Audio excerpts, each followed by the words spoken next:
Hello à toutes, je suis Estelle Bi, avocate en droit des affaires et en droit des sociétés. Aujourd'hui, on va parler d'une idée que beaucoup d'entrepreneurs n'osent pas envisager parce qu'il y a un vrai truc sur cette question de création d'entreprise. Mais quelquefois, quand je vois comment certaines de mes clientes gèrent bien leur activité, je me dis que peut-être qu'il aurait été plus simple de changer la donne en faisant ça. C'est-à-dire envisager depuis le début plutôt que de créer, d'acheter une société, un fonds de commerce ou une clientèle déjà existante. Alors je sais, ça peut paraître impressionnant comme ça parce que souvent il faut réfléchir à plein de choses, notamment avec ces histoires de financement. Ce qu'il faut savoir, c'est qu'il est rare qu'on achète, si vous voulez, une société, un fonds de commerce ou une clientèle de manière cash. Donc la question du financement va être cruciale. On se dit tout de suite, lorsqu'on achète, que je viens d'énumérer, que c'est réservé aux grandes boîtes ou aux cabinets d'avocats M&A avec PowerPoint et costumes bien taillés, sauf que c'est faux. Parce que la réalité, c'est que ce levier est aussi fait pour vous. Et parfois, c'est même le moyen le plus rapide d'accélérer votre croissance sans vous épuiser à tout faire toute seule.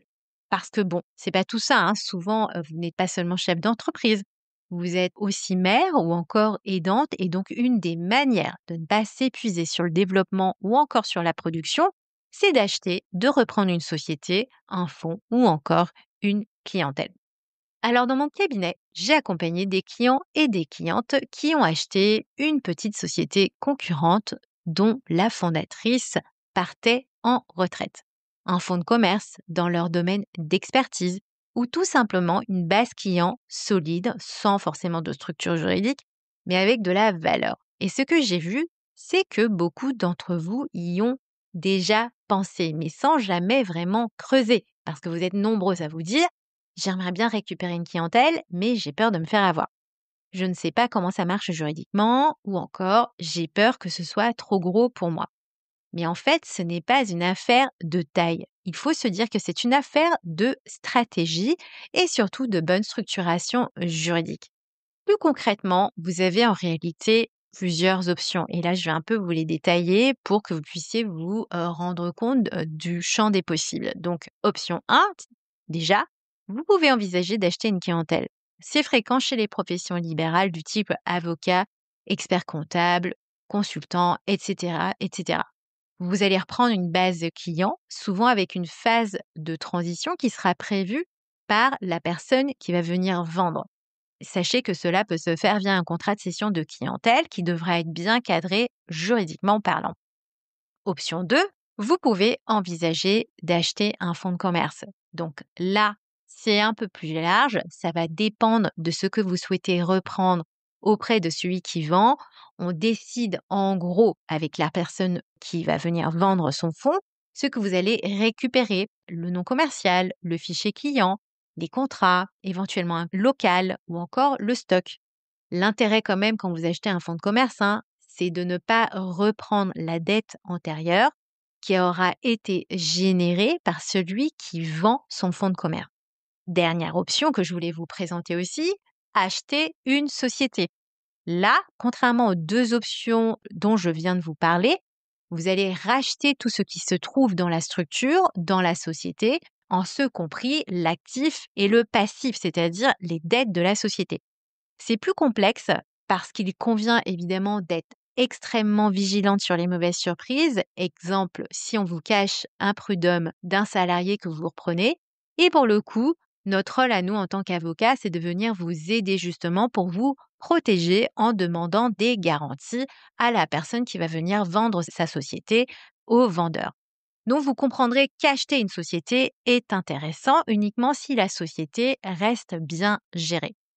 Évidemment, ce genre d'opération peut vous faire gagner plusieurs années de développement. Ça peut aussi vous permettre de vous positionner sur un nouveau marché. Exemple, si la boîte que vous rachetez était sur un marché plus en B2B et que vous faisiez la même chose mais plus en B2C, les contrats en cours qui existaient avant la vente peuvent constituer une vraie aubaine pour vous placer sur le segment du B2B. L'opération de rachat peut aussi vous permettre d'asseoir votre légitimité en reprenant donc une structure déjà existante.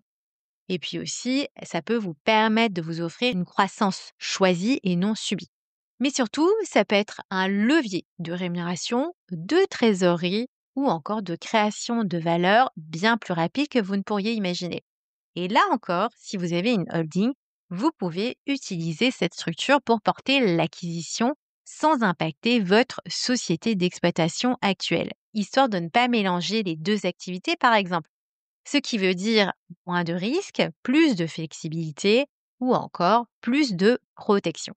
Alors, si vous aussi, vous avez déjà eu cette intuition, et si je reprenais quelque chose d'existant, ce n'est pas un pur hasard. Vous avez cette intuition, donc, et je vous en félicite parce que c'est plutôt une bonne intuition, on va dire, de chef d'entreprise.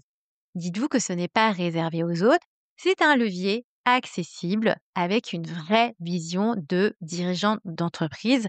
Ça peut être une solution tout bénéf pour vous et ce, à condition de bien s'entourer, de bien structurer ce rachat et d'avoir une vraie vision stratégique derrière. Je peux vous aider à le faire. Donc, si vous avez déjà envisagé ce genre d'opération, n'hésitez pas à me contacter pour qu'on puisse en discuter plus en profondeur. Demain, on change d'angle. Il s'agira de penser à sa boîte comme un élément qui se vend. On change donc complètement de perspective. On parlera donc de la valeur cachée de votre entreprise. J'espère que cet épisode vous aura plu. Je vous dis donc à demain.